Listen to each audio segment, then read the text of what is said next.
그럼 지금부터 찬성층 입안을 시작해보도록 하겠습니다.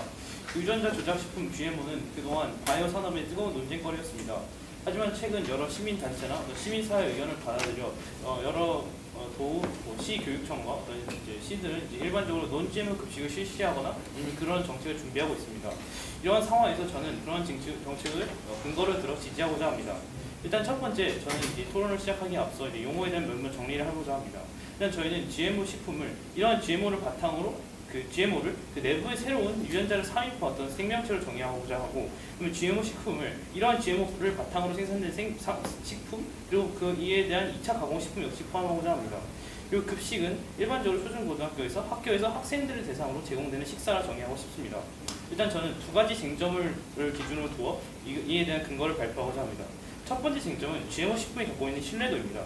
일반적으로 GMO 식품이 어떠한 방식으로 신뢰도를 갖고 있는지를 생각해 본다면 이것은 대부분 동물들을 대상으로 한 약 10년에서 20년간의 임상 경험을 통해 그 신뢰도를 얻습니다. 그리고 기존의 식품의 경우 우리가 일반적으로 먹는 감자, 쌀 같은 것을 기존의 식품의 경우에는 우리가 약 한 길게는 수백 년간 섭취해온 식품입니다. 그래서 이러한 신뢰도를 비교했을 때 분명히 우리 사람들을 대상으로 한 수십 년 우리가 이미 섭취해서 어떤 경험적 데이터를 얻은 기존의 식품의 경우에는 분명히 신뢰도가 더 높다고 생각할 수 있습니다. 그리고 이게 완벽하게 과학적으로 공인된 것은 아니지만 부정적인 일부 임상 경험의 사례 역시 존재합니다. 그리고 저희가 두 번째로 말씀드리고 싶은 GMO 식품의 신뢰도에서 말씀드리고 싶은 것은 GMO 기술 자체가 갖고 있는 안정성입니다. GMO가 생태계에 부정적인 영향을 미친다는 사실은 여러 연구 자료를 통해 입증이 된 바가 있습니다.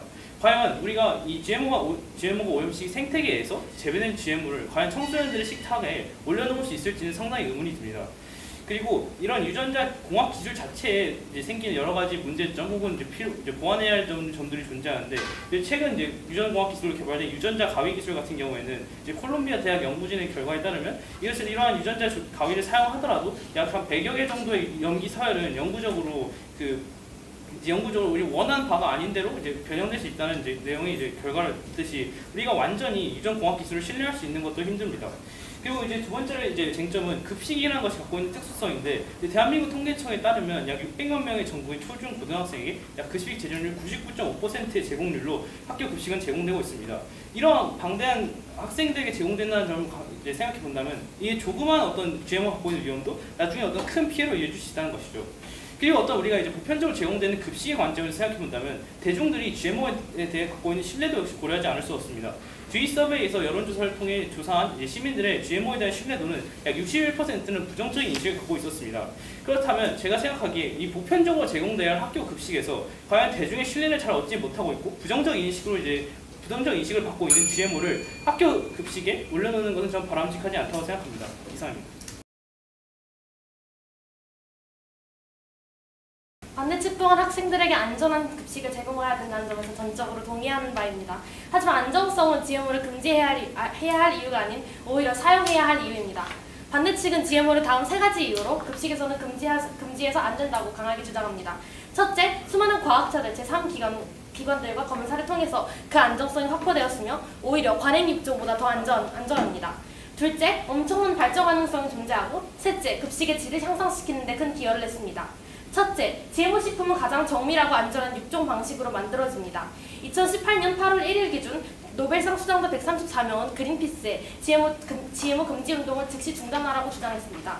또 1993년 노벨 생리의학상을 받은 리처드 로버트는 과학자들 사이에서 GMO가 안전하다는 것은 학문적으로 일치된 바이며 GMO는 식물 육종의 한 가지 방법이지 전혀 다른 식물을 뜻하는 것이 아니라고 했습니다.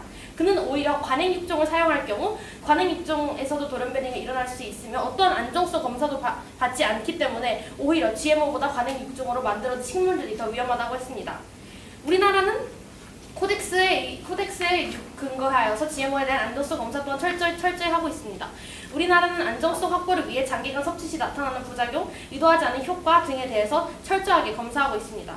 둘째, 청소년기는 생후 첫 1년에 비견할 만큼 급속한 성장이 이루어지는 시기이며 많은 영양소를 필요로 합니다.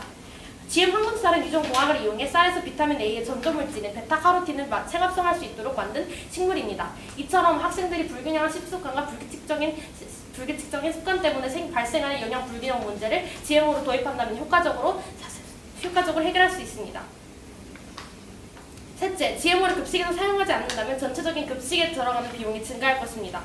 영국의 농업 경제학자인 그라함 브룩스의 연구에 따르면 GM 작물이 재배되지 않았을 경우 옥수수 및 콩 관련 제품의 가격은 각각 6%와 10%더 높았을 것으로 추산되고 있으며 현재까지의 GM 기술은 생산성을 크게 향상시키고 비용을 감소시켰습니다. 이 가격을 정부가 부담한다면 다른 복지 정책과 같이 다른 정책에 사용하는 예산이 줄어들 수도 있습니다. 또한 가격을 그대로 유지하기 위해 급식의 질과 양을 떨어뜨리는 방법도 존재하는데 이 경우 학생들의 불만을 사거나 영양 불균형 문제가 더욱 심각해질 수 있습니다. 마지막으로 세금을 걷는 방안이 있는데요. 세금을 더 거둘 경우 학부모들이 경제적으로 지는 부담 또한 커집니다. 이상입니다.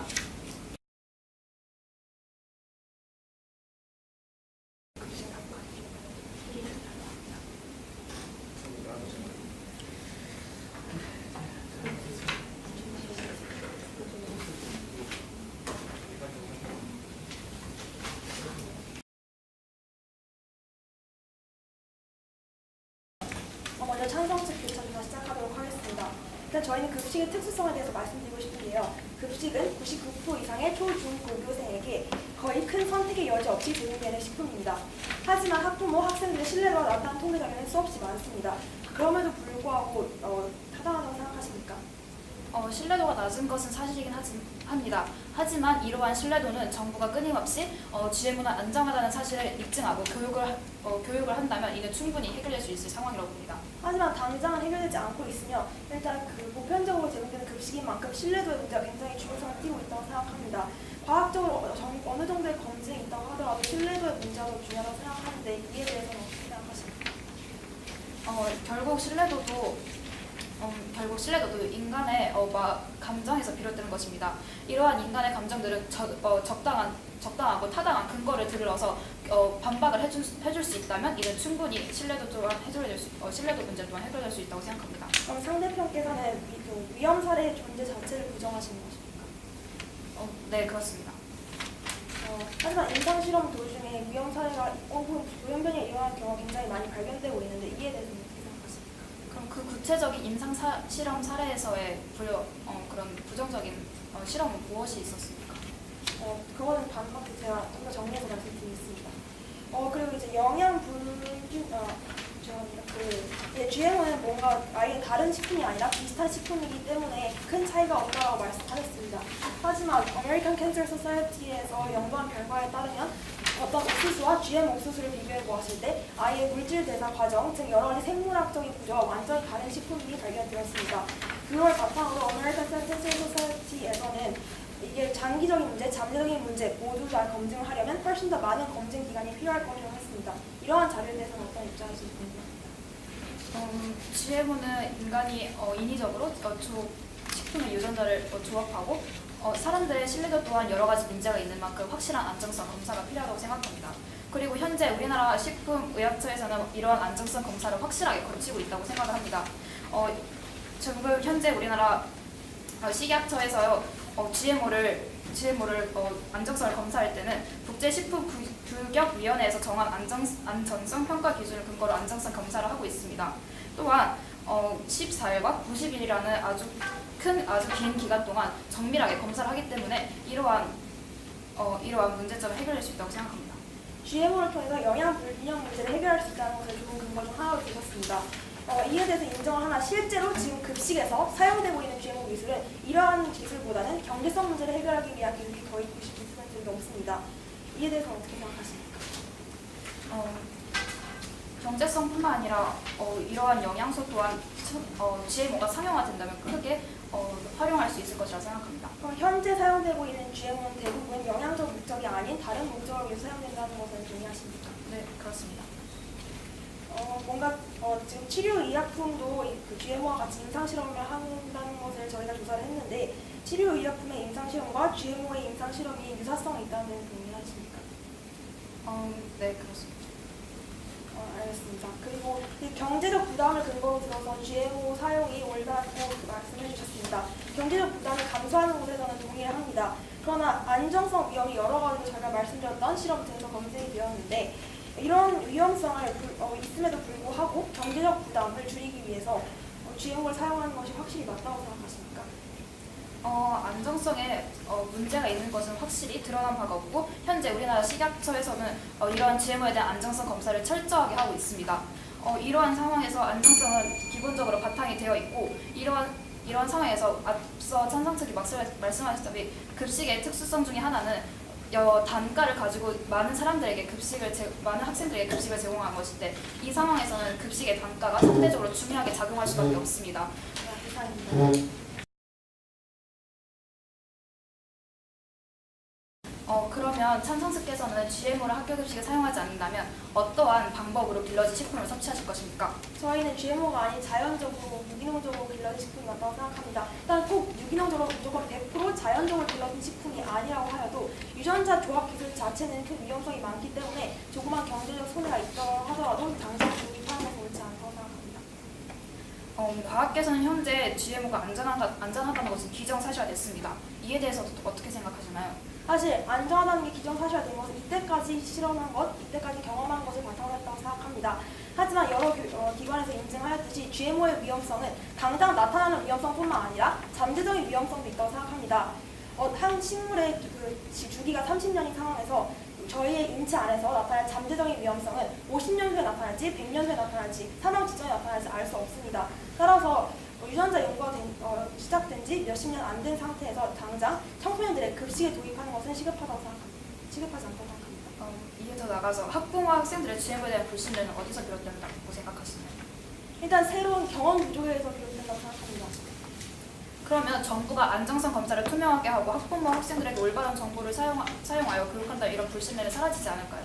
사실 그 교육에는 기간이 걸린다고 생각합니다. 또한 급식이라는 것은 큰 선택의 여지 없이 섭취해야 되는 식품인 만큼 급식이 아닌 다른 곳에서 먼저 도입을 하고 그것이 신뢰도를 얻고 큰 경험으로 이어지면 그 다음에 몇십 년 후에 도입하는 것도 나쁘지 않을 것 같습니다. 급식이 아닌 다른 곳이라면 어느 곳을 구체적으로 말씀하시는 거죠? 다른 식품 판매처나 혹은 급식처럼 단체적으로 먹는 것이 아닌 슈퍼 등 그냥 모든 곳에서 판매할 수 있다고 생각합니다. 그러면 신뢰성을 가지고 있는 사람들만 선택적으로 섭취할 수 있을 것입니다. 현재 GMO 표시대는 아직 완벽하지 않아서 현재 청와대에도 GMO 완벽 표시대를 주장하는 등과 같은 청원이 올라오고 있습니다. 이런 상황에서 GMO를 금지시키는 것은 불가능하지 않나요? GMO 표시제가 확실하지 않기 때문에 위험하다고 하셨는데 그러면 GMO의 위험성에 대해서는 인정하시는 거라고 생각합니다. 그런 측면에서 봤을 때 더욱더 청소년의 급식에 사용되는 것은 옳지 않다고 생각합니다.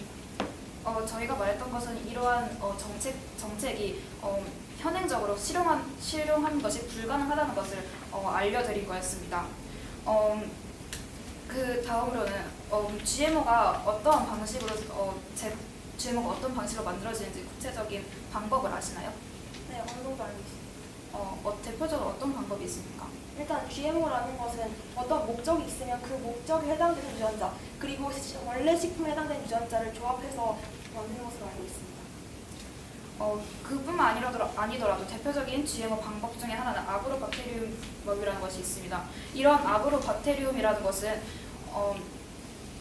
식물에 약간 무한적으로 종양을 키워내어 이러한 것을 사용하는 것이 있는데 이런 아그로박테리움이라는 것은 자연 현상에서도 이용됩니다. 대표적인 예로는 고구마가 있습니다. 그러면 이러한 고구마는 GMO와 똑같이 찬성 측이 주장한 바에 따르면 인체에 해로운 것인가요? 네, 저는 고구마가 인체에 해롭다고 생각하지는 않습니다. 하지만 저는 고구마와 실제 요즘 사용되는 유전적으로 인간에 의해서 조작된 GMO는 차이가 분명히 있다고 생각하는 바입니다. 그리고 GMO를 사용하게 되었을 때 생태계에 그런 큰 위험을 초래한다고 하는데 구체적으로 어떻게 생태계 위험을 초래하는지 그 자세한 사례를 알려주실 수 있을까요? 일단 GMO를 사용하게 되면 GMO를 사용할 때만 사용하는 화학약품들이 따로 있습니다. 그러한 화학약품들이 강물 등으로 흘러들어갔을 때 첫 번째, 1차적으로 생태계 오염을 일으킬 수 있다는 것은 과학적으로 증명된 사실입니다. 또한 GMO 자체는 그 환경에서 다시 자라는 거기 때문에 단순히 친환경적으로 피해를 주는 것이 아니라 GMO 작물 자체도 피해를 받는 2차 피해를 일으킬 수 있을 것입니다. 네, 이상입니다.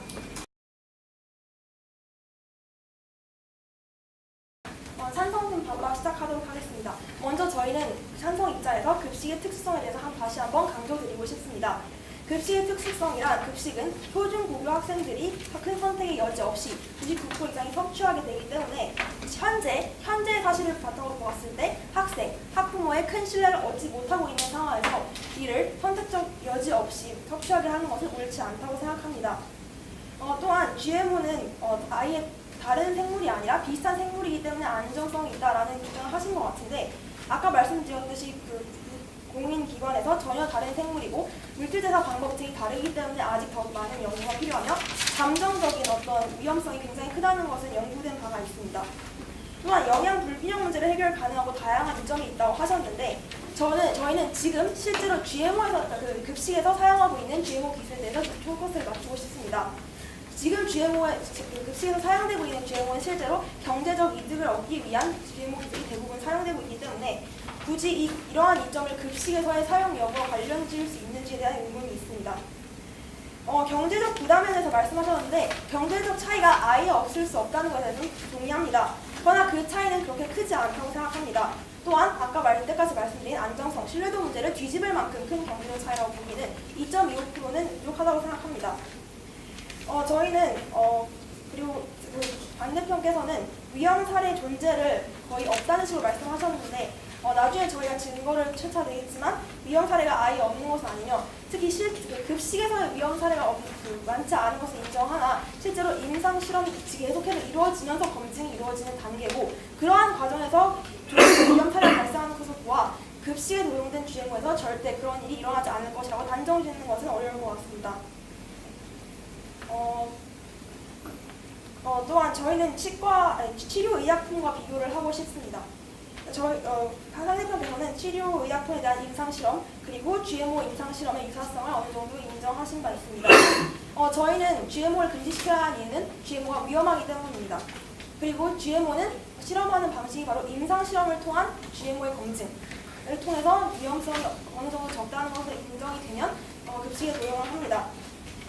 실제로 이러한 임상 실험은 다른 분야에서도 굉장히 많이 이용되고 있습니다. 하지만 저희는 이런 거 비교했을 때 GMO에서의 임상 실험은 조금 다른 관점에서 보아야 한다고 생각합니다. 식품이라는 것은 저희가 매일매일 섭취하게 되는 개체입니다.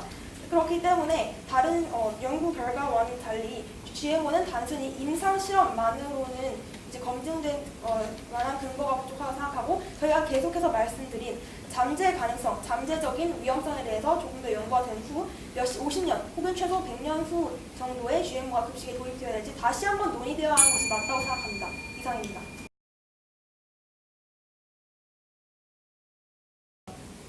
현재 찬성 측이 주장하는 논점에는 세 가지 오류가 있습니다. 첫 번째는 신뢰도입니다. 현재 우리나라 식약처는 GMO에 대한 안정성 검사를 철저하게 하고 있습니다.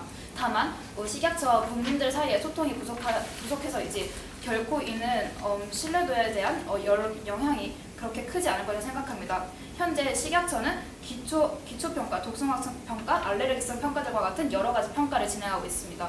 또한 이러한 기업체에서 GMO 식품을 수출을 해서 우리나라에 사용하게 됐을 때 한 트럭 이상의 서류를 갖고 와서 이러한 서류를 식약처에서 검토를 하게 됩니다. 또한 이러한 서류 검사를 끝나게 되면 90일간의 반복 투여 및 독성 시험에서 독성이 의심이 되면 생식 독성, 면역 독성, 발암성 시험 등을 추가 시험을 진행하게 됩니다. 그 다음으로는 알레르기성 평가도 진행을 하고 또한 이러한 새 단백질의 면역화학적 방해에 대한 평가도 같이 진행하게 됩니다.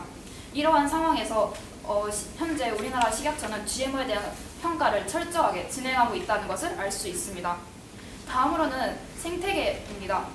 현재 찬성층에서는 GMO 식품을 사용하게 된다면 생태계에도 큰 문제가 올 것이라고 주장하고 있습니다. 하지만 대표적인 예로 라운드업 콩과 라운드업 레디콩을 예로 들게 된다면, 이러한 라운드업 레디콩에 쓰일 수 있는 라운드업 제초제에는 글리포세이드라는 성분이 대표적으로 들어가 있습니다. 하지만 이러한 성분은 카페인의 독성의 3배 이하로 매우 안전한 성분을 띠고 있습니다. 또한 이러한 수입되어 들어오는 GMO 식품은 불임 처리가 되어 있고, 대한민국에서는 이러한 GMO 식품 재배가 아예 불가능합니다. 따라서 이러한 상황을 비추어 보았을 때 GMO 식품은 우리의 생태계에 큰 문제를 끼치지 않는 것을 알 수 있습니다. 세 번째로는 급식의 특수성이라고 볼 수 있습니다. 급식의 특수성은 이러한 급식은 많은 학생들이 먹기 때문에 성장기인 학생들에게 중요한 영향과 그다음에 또한 단가가 매우 중요할 것이라고 생각합니다. 현재 우리나라에는 약 570명의 학생이 있습니다.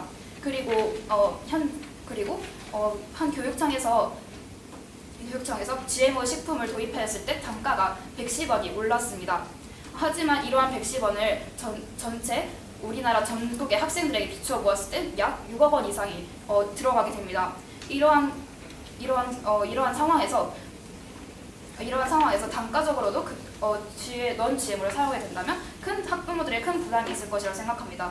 또한 이러한 GMO 식품을 사용하게 되어 청소년들에게 부족한 영양을 보충하게 된다면 이 또한 자라나는 청소년들에게 큰 이점을 줄 수 있을 것이라 생각합니다. 이상입니다.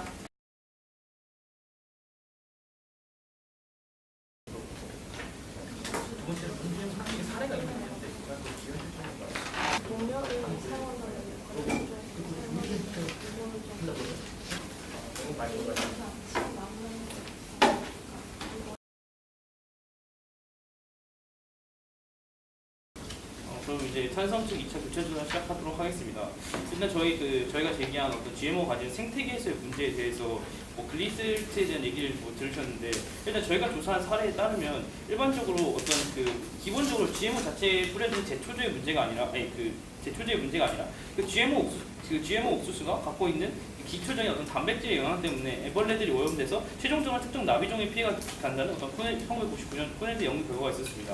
이런 식으로 GMO가 그 생태계에 영향을 미칠 것이라는 것을 부정적인 영향을 미칠 것이라는 명확 관화하는데 이에 대해서 어떻게 생각하십니까? 저도 그 연구 결과 사실 읽어봤는데요.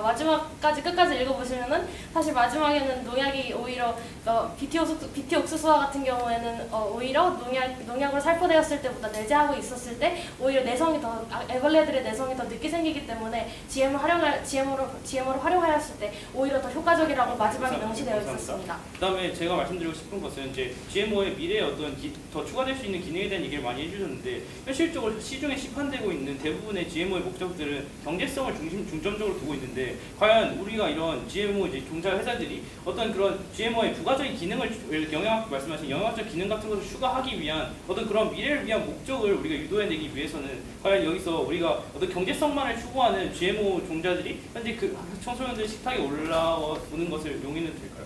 일단 기업들이 경제성만을 따진다고 하셨는데 지금까지 GMO가 한 일들을 바라본다면 경제성만을 추구하지 않습니다. 예를 들자면은 하와이에 있는 파파야들이 다시 살아날 수 있도록 유전자 재조합을 해서 도와주었고, 그리고 황금살을 제조해서 비타민 A를 생합성할 수 있도록 유전자 제조합도 되었습니다. 따라서 이것은 이미 현재 진행형인 기술이며 실제로 기업들이 한 전례가 있기 때문에 찬성 측은 지금 GMO 기술이 경제적이라고만 생각하는 것은 올바르지 못하다고 생각합니다. 하지만 저희가 지금 다루고 있는 주제는 과연 현실에서 급식에서 과연 그 GMO를 사용해야 될까의 문제인데, 지금 이미 생합성하는 방법이 황금살을 통해서 밝혀졌기 때문에 실제로 효과가 있습니다. 그 다음에 저희가 말씀드리고 싶은 건 계속적으로 GMO의 신뢰도에 대한 증거로 식약청의 안정성 검사를 말씀드렸는데, 네. 식약청에서 이루어지는 안정성의 검사는 임상 실험이 아니라 어떤 방식으로 진행되고? 우선 첫 번째로는 두 가지 종류가 있는데, 우선 14일 동안 주사를 투여하고 확인하는 방법이 있고, 그 다음으로는 PCR이라는 기술을 활용해서 유전자 염기서열을 비교한 다음에 다른 염기서열을 비교해서 이 염기서열이 무슨 기능을 하는지에 대해서 식약청이 연구를 하고, 거기서 조금이라도 차이가 보이거나 위험성이 보인다면은 그것을 동물 실험 가금류나 쥐를 활용한 실험에서 동물 실험을 하거나, 아니면 독소 검사 그리고 항체 항원 검사를 통해서 식약청은 완벽하게 안정성을 검증하고 있습니다. 그렇다면 만약 90일간의 어떤 결과도 사실상 임상 실험을 근거로 두고 있는 건데, 저희가 계속적으로 말씀드리는 것은 GMO의 신뢰도를 볼 때 우리가 항상 임상 실험의 결과도 어느 정도의 근거가 될 수 있지만, 우리의 식품의 안정성에 대한 가장 강력한 근거가 될 수 있는 것은 우리가 수십 년, 수백 년간 섭취해 어떤 경험적 데이터에 관련된 것인데, 과연 이것의 신뢰도 차이를 부정하시는 겁니까? GMO 식품과 일반적 식품, 단순히 식약청에서 90일간의 임상 실험 결과를 거쳤다고 해서? 지난 20년간 GMO에 대한 위험 사례는 전혀 보고되지 않았지만 오히려 유기농에 대한 위험 사례가 보고된 거 알고 계십니까? 2000년대에 독일에서 유기농 콩나물에 문제가 발생하여서 오히려 이콜라이 대장성균에 의해서 이콜라이균에 의해서 오히려 수천몇 명이 죽고 그리고 부상을 당하는 등의 일이 있었습니다. 이런 관행 입종 기술을 통해서 만들어지는 기술은 오히려 어떤 검증도 받지 않지만 돌연변이나 세균 감염의 위험이 있는데 검사를 받지 않는다는 것에 대해서는 오히려 GMO가 더 안전하다고 생각합니다. 그렇다면 GMO에 대한 부정적 신뢰도를 해결하기 위해서 GMO에 대한 교육을 실시한다고 하셨는데 네. 그렇다면 이런 교육은 어떠한 방식으로 진행됩니까? 우선 지금 식약청은 세계에서 굉장히 선진국처럼 검사를 하고 확인을 하는 그런 미국 FDA로부터 미국 FDA가 그렇게 평가를 내렸습니다. 이처럼 식약청이 매우 높은 수준의 검사를 유지하고 있지만 사람들과의 소통이 부족해서 발생하는 불신뢰라고 생각하는데요. 사람들과의 소통을 늘리고 유전자 제조업 기술에 대한 정의를 확실히 내려주며 관행육종 기술과 비교했을 때 GMO가 오히려 더 안전한 기술로 만들어졌다는 것을 받는 학생들에게 교육하고 매체를 통해서 알려준다면 확실히 해결할 수 있을 것이라고 생각합니다. 이상입니다. GMO 기술을 활용하지 않는다면 관행 입종 기술을 활용해야 합니다. 알고 계십니까? 관행 입종 기술이 GMO 유전자 제조업 기술보다 안전한가요? 만약 안전하다면 과학적 근거를 들어서 뒷받침해 주시길 바랍니다. 저희가 드릴 수 있는 과학적 근거는 이것이 관행 입종의 경우에는 이게 상당히 GMO에 비해서는 어떤 순간적인 변화가 아니라 상당히 긴 어느 정도의 시간에 따라 관행 입종 기술에 어느 방법이 있는지 알고 계십니까? 정확한 뭘 모르지만 어떤 육종 개량에 대한 교배뿐만 아니라 접붙이기나 방사선 등을 통해서 새로운 종을 만들어내는 관행 입종 기술 또한 존재합니다. 이런 기술은 오히려 GMO보다도 더 빨리 만들어지기도 하며 오히려 더 GMO보다 유전자를 더 많이 바꾸는 그런 기술입니다. 그런 기술이 왜 안전하고 그 관행 입종 기술을 사용한 음식을 왜 GMO보다 더 학생들에게 제공해야 되는지 과학적 근거를 들어서 말씀해 주시길 바랍니다. 그리고 제가 드릴 수 있는 어떤 직접적인 과학적 증거보다는 어떤 원리적인 부분에서 설명해보자면 그냥 접붙이기나 어떤 품종 개량의 경우에는 일반적으로 그 생명체들이 계속 그 생활 환경 속에서 살아가면서 일반적으로 길러지는 것이기 때문에 그거에 대한 위험성보다는 GMO 자체가 어떤 유전자 제조합을 통해 접붙이기는 인위적이 아니라는 것이라는 건가요? 아니요. 접붙이기 당연히 모든 형태의 품종 개량이 인위적인 것이지만 일반적으로 우리가 사용하는 접붙이기의 경우에는 상당히 접붙이기 역사도 오래된 것처럼 뒤로는 계속 경험적인 데이터를 통해서 우리가 얻어낸 것이지만 GMO의 경우에는 우리가 어떤 원하는 인위적인 기능을 얻기 위해서 유전 서열을 플라스미드를 넣어서 어떤 그 유전 서열 자체를 바꾸는 것인데 방사선을 통해서 만들어낸 지금 현재 우리가 섭취하는 자몽 등은 GMO보다 훨씬 더 안전한가요? 그렇다고 방사선 자체가 GMO에 사실 저희가 말씀드리는 것은 GMO의 어떤 기본적으로 유전 서열 자체를 바꾸는 것이 위험성이 있다는 얘기를 하는 것이기 때문에 과연 변기 서열을 안 바꾼다는 이야기인가요? 당연히 방사선을 하니까 GMO 유전 서열이 바뀌겠죠. 그렇기 때문에 만약 유전 서열이 바뀌는 경우에 대한 위험성을 저희 분명히 생각하고 있습니다. 그러면은 그거에 대한 검사는 지금 이루어지고 있나요? 관행 육종 기술에 대한 정부의 검사는? 저는 관행 육종 검사에 대한 기술이 이루어지는 모르겠지만 어떤 방사선에 대한 검사는 이루어지지 않고 있고 GMO에 대한 검사만 매우 철저히 식약청이 하고 있습니다. 두 번째로 아그로박테리움법에 대해서 저희가 말씀드렸는데 고구마와 차이가 분명히 존재한다고 하셨습니다. 하지만 아그로박테리움법도 박테리움은 그 고구마에 원래 없던 유전자를 인위적으로 아그로박테리아가 고구마에 삽입을 한 것입니다. 이게 왜 GMO와 차이가 있는지 말씀해 주셨으면 감사하겠습니다. 그것의 어떤 GMO의 실질적으로 유전자를 변형시키는 방법 자체는 다르지 않겠죠. 하지만 우리가 고구마를 받아들이는 방식과 GMO를 받아들이는 방식은 분명히 다릅니다. 고구마는 8,000년 전에 이미 변화가 다 일어나서 우리는 그 고구마를 약간 수십 년 동안 계속 먹어왔지만 GMO는 그러면 오히려 8,000년간 먹은 그 GMO 식품은 오히려 GMO가 오랫동안 섭취되었다는 걸 증명하는 것이 아닌가요? 고구마 또한 GMO로 만드는 기술과 같은 기술로 만들어진 것과 다름이 없습니다. 저희가 말씀드리는 건 GMO의 위험성 자체가 존재한다는 것도 있지만 그것에 대한 검증 시스템이 아직 완료되지 않았기 때문에 그럼 관행 입종 기술에는 검증 시스템이 있습니까? 관행 유전 시스템은 약간 관행 유전 시스템이 개발된 지는 최소한 한 1000년도 기본적으로 계속 진행돼 왔으니까 이에 대한 경험적 데이터는 충분히 신뢰할 수 있다는 것이죠. 네, 알겠습니다. 그리고 농약 때문에 위험하다고 생태계 위험하다고 하셨는데 관행 입종에서 농약을 사용하지 않나요? 아니 사용한 네, 그러면은 관행 입종과 GMO를 비교해봤을 때 어떤 기술이 더 농약을 많이 사용하는지 알고 계시나요? 저도 이에 대한 조사를 찾아봤는데 일단 어떤 버지니아 대학교의 연구 결과에 따르면 제초제의 경우에는 일반적으로 그 초기에는 GMO 작물을 재배했을 때 초기에는 감소했지만 이후에 다시 증가해서 저희들도 농약이 확실히 증가했다에 대한 확답은 못 드리겠지만 오히려 미국에서 비교를 하는 결과 에이커당 0.3 LD50에서 0.07 LD50으로 변한 것으로 보아서 오히려 더 안전한 농약을 사용하고 있고 지금은 환경에 덜 해로운 농약을 사용하고 있습니다. 관행육종에 비교해서 이런 덜 해로운 농약, 글리포세이트, 라운드업에 들어가 있는 라운드업과 같은 덜 해로운 농약을 사용하면 오히려 더 환경이 안전한 거 아닌가요? 근데 그러니까 기본적으로 농약의 사용량 자체는 달라지지 않았는데 그렇다면 글리포세라이트와 기존에 사용하던 농약에 대한 구체적인 어떤 글리포세이트는 발암성 물질이 아니고 미국 EPA에 근거하여서 4단계 중에서 3단계로 매우 안전한 물질로 평가를 받았고 카페인보다 더 안전한 물질로 평가받았습니다. 이상입니다.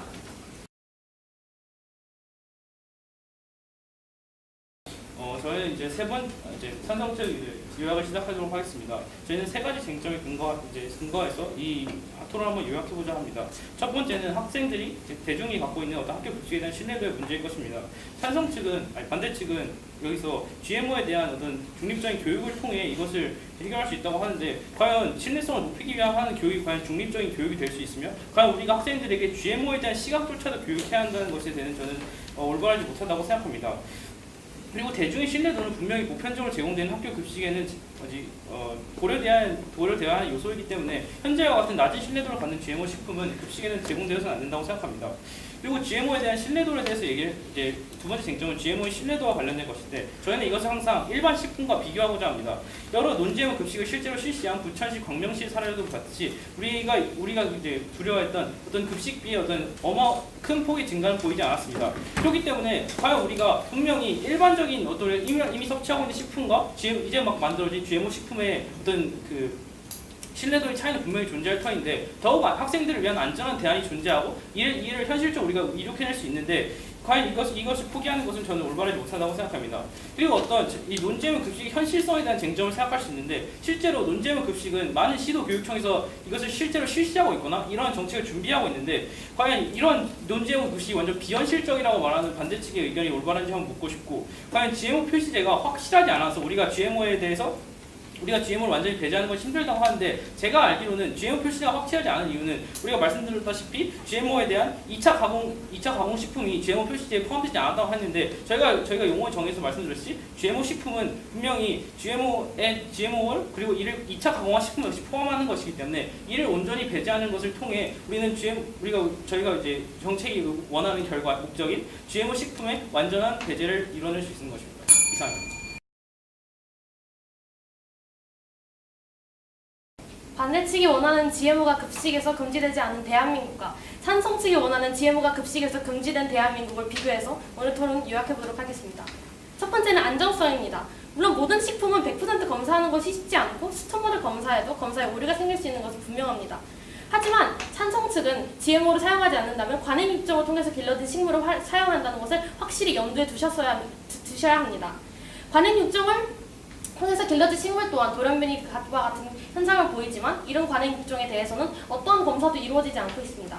반대로 GMO는 크게 세 가지 특징을 비교해봤을 때 크게 세 가지 특징을 가지고 있는데 첫 번째 적어도 어떤 유전자가 핵심적으로 편집되었는지 알며 두 번째 철저한 검사가 이루어지고 있으며 세 번째 육종 방법 중에서 가장 적은 유전자를 편집하는 기술입니다.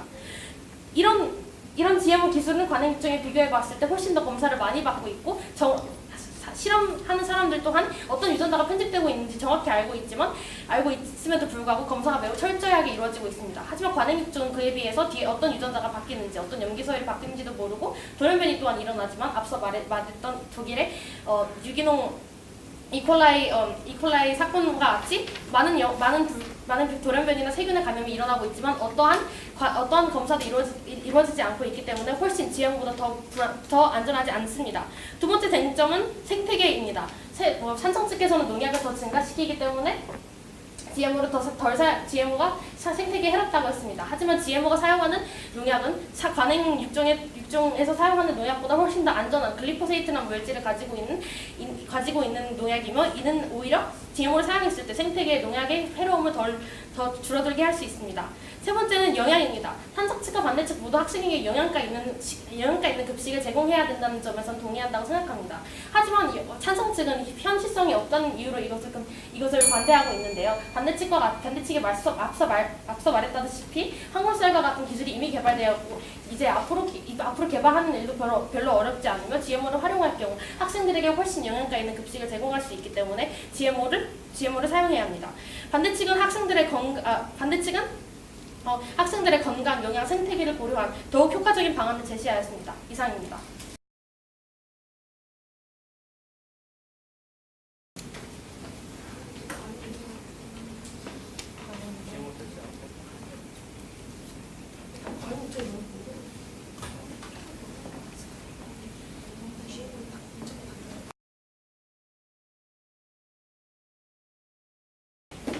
찬성팀 최종 변론 시작하겠습니다. 먼저 최종 변론에 앞서 많은 의견 주셨고 같이 토론할 수 있어서 좋았던 것 같습니다. 최종 변론에 앞서서 한 가지 말씀드리고 시작하자면 아까 관행 입점에 대한 논의가 있었는데요. 관행 입점과 비교할 수 있고 이에 대한 장단점이 있다는 것을 인정하나 관행 입점과 GMO를 비교하는 것은 이 토론의 논점이 아닌 급식에서 GMO 사용 여부에 대한 토론이었기 때문에 조금 벗어난 점이 없지 않았다고 생각합니다. 이제 최종 변론에 집중해서 말씀드리자면 먼저 이점이 있다는 것은 확실히 인정하는 바입니다. 하지만 단점이 더 크다고 생각합니다. 급식에서 경제적 이점이 없지 않습니다. 하지만 아까 말씀드렸던 자료와 같이 2.25% 정도로 큰 위험성을 감수할 만큼의 경제적 이점이 있다고 보기 힘듭니다. 또한 GMO의 다양한 목적이 있지만 급식에서 현재 대한민국 급식에서 사용되고 있는 GMO의 목적은 오직 경제성 증대뿐입니다. 따라서 이러한 목적으로만 계속 사용된다면 목적성의 왜곡이 있을 뿐만 아니라 다양한 기능 역시 사용하지 못하게 됩니다. 또한 신뢰도가 높지 않습니다. 저희가 아까부터 강조드리고 싶었던 것 중 하나가 바로 급식의 특수성입니다. 이는 신뢰도가 높지 않고 위험성이 높은 GMO를 모든 청소년들이 보편적으로 섭취해야 되는 급식에 적용하는 것은 아직 섣부른 판단이라고 생각합니다. 또한 경험적 데이터가 굉장히 중요하다고 생각합니다. 신뢰도라는 것은 경험적 데이터에서 나옵니다. 따라서 아직 단 몇십 년간의 경험적 데이터밖에 없는 GMO를 청소년들의 급식에 사용되는 것은 섣부른 판단이었다고 생각합니다. 임상실험을 통한 신뢰도도 지적해드리고 싶습니다. 임상실험을 통해 신뢰도가 없다고 하기는 어렵지만 아까 말씀드린 것 같이 한 세대가 30년 이상이 되는 식물에 대한 것을 단지 임상실험, 인간을 대상으로 한 실험도 아닌 임상실험, 그리고 단 몇십 년의 경험으로 판단할 수는 없을 것 같습니다. 아까 고구마에 대해서 말씀드렸는데 이것도 신뢰도 측면에서 비교할 수 있을 것 같습니다. 고구마는 여러 가지 경험을 통해서 신뢰도를 충분히 쌓았다고 생각합니다. 글리포세이트에 대한 얘기도 나왔는데 이는 독성이 있다는 연구 결과가 실제로 있으며 독성을 떠나서 환경적인 2차 피해도 있습니다. 여러분, GMO는 기술이고 기술은 실패와 실수 그리고 발전을 거듭합니다. 하지만 급식에 대상한 청소년입니다. 따라서 아직 실패와 실수 그리고 발전을 거듭하고 있는 GMO를 섣불리 청소년들의 보편적인 급식에 도입하는 것은 섣부른 판단이라고 생각합니다. 감사합니다.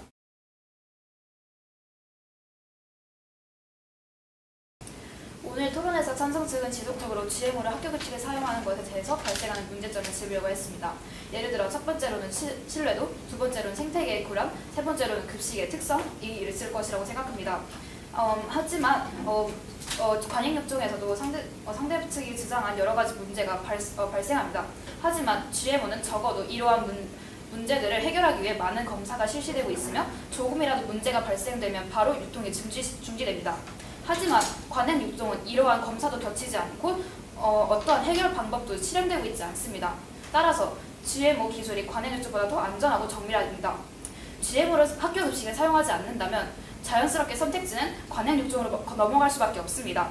이러한 관행 육종 기술을 사용하게 된다면 생태계에 미치는 악영향은 GMO에 비해서 훨씬 더 높아질 것이고 안정성은 GMO에 비해서 훨씬 더 떨어지고 비용도 훨씬 더 증가할 것이고 영양학적으로도 GMO에 비해서 아무런 이점이 없을 것입니다.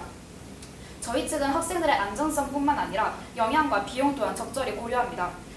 GMO를 활용해 한국 학생들의 고질적인 문제인 과도한 학업으로 인하여 끼니를 거르는 것과 같은 영양 불균형도 해결할 수 있으며 급식을 지금처럼 싼 가격에 제공할 수 있습니다. 정리하자면 GMO는 관행 육종보다 안전하고 정밀하기 때문에 학생들의 영양에 큰 도움이 되고 경제적으로 큰 이점이 됩니다. 학교 급식에서 GMO 식품을 사용하는 것은 금지해서는 안 된다고 생각합니다. 조심은 지혜지만 지체는 소나입니다. 감사합니다. 이상입니다.